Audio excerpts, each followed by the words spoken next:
یلی ونای خلق په شعر مین دي زمه جینای خلق په شعر مین دي که نیم یم او کنه یم زما د ثوابی خلق په شعر مین دي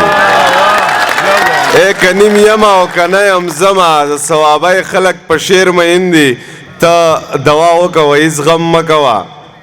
ته دوا وکه ته هیڅ غم مه کوه زما بی خلق په شعر مین دي السلام علیکم محفل کې چې څونه زموږ ملګري شاعران مشر باسین صاحب ټول چې څونه مشران هم زموږ ناست دي په سټیج څونه چې موږ ته په پینډال کې ناست دي ټولو ملګرو ته مننه مو کومه چې موږ هم د دې وخته پورې برداشت کړو شعرونه درته وایم چې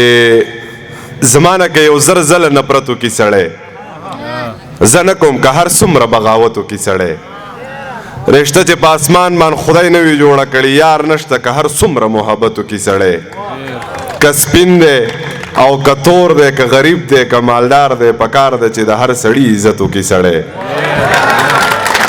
چې په څه ګناه راوتې ده د کوره پوښتنه جواب راکه زه غواړم که نه روره پوښتنه په څه ګناه راوتې ده د کوره پوښتنه جواب راکه زه غواړم که نه روره پښتنه زما شعر بے معیاره دی ادب ته نقصان دی خو په سټیج باندې به نه ګډېږي نوره پښتنه زما شعر بے معیاره دی ادب ته نقصان دی خو په سټیج باندې به نه ګډېږي نوره پښتنه د خود غرضه جپاکاره یریدلی یم ډېر خپل مطلب یې دی د یاره یریدلی یمه که ټوک ډوډۍ خورم په بدل کې ټوپک راکوي د خان اجره کې د بیګاره یریدلی یمه مور مې ویل تا خو د شپې په خوب کې چغې والې ما ویل راتلم بیګا په لاره یریدلی یم زما په سر خلکو ته مه وایه چې دا داسې دی زه ماشوموالي کې د پلاره یریدلی یم که زړه رضا شو پښتنه ژبه ګویا نه شوله د خپلې ژبې د انکاره یریدلی یم د اړ په سرو غارمو به ناستم د دیدن دپاره ضمیر د هغې انتظاره یریدلی یم محبوب جانه یو دوه شعره د درته ډالۍ وي چې زه د اور سوی یم د اور نه بغیر نه رغېږم زه مسافر یم د خپل کور نه بغیر نه رغېږم زه په زار زار والله خو باندې لوی شوی بچی ما ورله بوځې زه د مور نه بغیر نه رغېږم زه په زار زار والله خو باندې لوی شوی بچی ما ورله بوځې زه د مور نه بغیر نه رغېږم او یو دوه درې شعرونه چې ترنم مرۍ مې خرابه چې ما ډاګې ډاګې ته ځان والی د خفګانه د عاجي زه مسافروم چې ته لاړې د دنیا نه د عاجي ما ډاګې ډاګې ته ځان والی د خفګانه د عاجي زه مسافروم چې ته لاړې د دنیا نه د عاجي زه دا منم چې تا وطن کې بیماري کړې د ما هم زړه چاو دی د بار ملک مسافري کړې د ما سرو رملو کې ښه بلها خواري کړې ده ټولې ما سرو رملو کې ښه بلها خواري کړې د قسم په خدای چې پټ مې تلی دی د ملا نه د عاجي زه مسافروم چې ته لاړې د دنیا نه د عاجي زه مسافروم چې ته لاړې د دنیا نه د عاجي دوه درې شعره خو زوړ غزل دی به درته ووایم دوه شعره نوي چې صبر کې ثواب دی انتظار کې میلاویږي نو څه درته د مینې نه انکار کې میلاویږي راځه رقیب راشه چې دوه درې ته درله واخلم ستا په شان سړي خو په بازار کې میلاویږي تودې تودې څپېړې دي د مخله مې رادرومي تودې تودې څپېړې په دې ښار کې میلاویږي چې د بل وطن د انتظاره د خدای وساته د مسافرو د ازاره د خدای وساته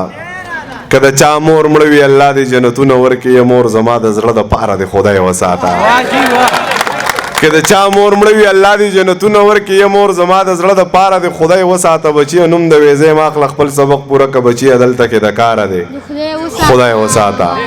چې غریب سړی یم په هر څه رانه پیسې اخلې ستا مزدوري کوم په ویزه رانه پیسې اخلې چې په 50,000 ټیکټ واخلم نو بس دی که نجاز کې په دومره لټاکه رانه پیسې اخلې سیبه پیسې پې ورکې نه دي خو ګناه ده ګورئ دا بي زمزم وړمو اوبه رانه پیسې اخلې او دوه شعره نور اخري چې درد مې په سینه راځي چې څه چل دی وینې مې په خوله راځي چې څه چل دی درد مې په سینه راځي چې څه چل دی وینې مې په خوله راځي چې څه چل دی هغه له دې چم نه واپت شوې ده هغه د دې چم نه واده شوې ده او خپل انګڼ ته نه راځي چې څه چل دی ژوند له پښتانه چرته کې را نغلل خو جنګ له پښتانه راځي چې څه چل دی مهرباني ترنم کوي لږ ترنم کوي لږ ترنم لږ ټول خلک وایي ترنم نشم چې څه خلک یې نه ویني په زړونو پورې سترګې دي په خپله خاوره خپل اختیار پرېږدي دا ولې پرېږدي په خپله خاوره ستا اختیار پرېږدي دا ولې پرېږدي دا چې دې خاورې ته اغیار پرېږدي دا ولې پرېږدي ټیک شوله زه رقیب مو نه دی نو یریږي ولې دا چې ما ویني ما ته لار پرېږدي دا ولې پرېږدي پلار د بچي سره دا سختې دی له نه تېروي چې دی واده وکړي بیا پلار پرېږدي دا ولې پرېږدي او د محبت درجې حد ته رسولی یم مازغه مې کله کله کار پرېږدي دا ولې پرېږدي یو څو شعره چې څه خلک یې نه ویني په زړونو پورې سترګې دي شعر له مې راوړي په لفظونو پورې سترګې دي هغې ویل راځه خو ډېر ښکاره کلي ته مه راځه دلته له دې خلکو په سټونو پورې سترګې دي زه د شپې درغلی یم سهار کلی خبرو بیا ګرانې ستا د چم په دیوالونو پورې سترګې دي او سترګې که یې ولیدې زمانو بیا به هېڅ نه وي مړې بس یوازې ستا په وروڼو پورې سترګې دي هغې ویل ضمیره تا ویلی دی ما واورېدو هغې ویل ضمیره په شعرونو پورې سترګې دي مهرباني